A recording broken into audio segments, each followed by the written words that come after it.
No one ever heard a voice, no commandments, no prophecy, and yet every member of this group believed that God was speaking to them constantly, just not in words. The group called themselves the Still Path. They existed quietly, never advertised, and rarely accepted outsiders. There were no churches, no symbols, no public leaders, only silence. According to their teachings, spoken language was a corruption, a human invention that distorted divine truth. God, they said, could only be heard when the world was completely quiet. Members were taught that every sound weakened their connection. Music was forbidden. Whispering was discouraged. Even internal dialogue, your own thoughts, were considered an obstacle.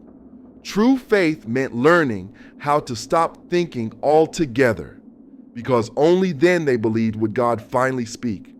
Each night, members gathered in empty rooms, no lights, no prayers. They sat motionless for hours, waiting. At first, nothing happened, but over time, people began to notice changes. Members reported the same sensations: a pressure behind the eyes, a feeling of being watched, and eventually a presence. Not a voice, but a certainty, a sense that something else was now aware of them. What troubled researchers later was how similar the descriptions were. People who had never met, never spoken, described the same thing: a tall shape, featureless, always standing just outside their vision, and always closer the longer the silence lasted. The group claimed this was proof that silence worked. They encouraged longer sessions, entire nights without movement. Some members stopped speaking entirely, not just during rituals, but in daily life.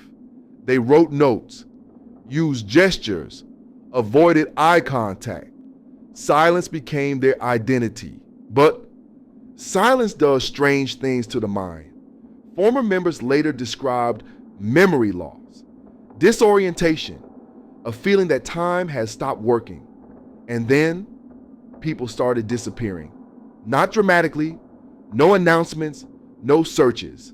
One day, someone would simply never return to the room. Years later, investigators found one of the rooms, empty, undisturbed, but the walls were covered in marks, etched deep into the surface, repeating lines, the same shape, over and over, as if someone had tried to explain something without using words. The group no longer exists, or at least no one can say what truly happened behind closed doors. Some former members claim that the stories they shared are impossible to fully explain. And even now, those who hear them can't help but wonder what really took place in those silent rooms.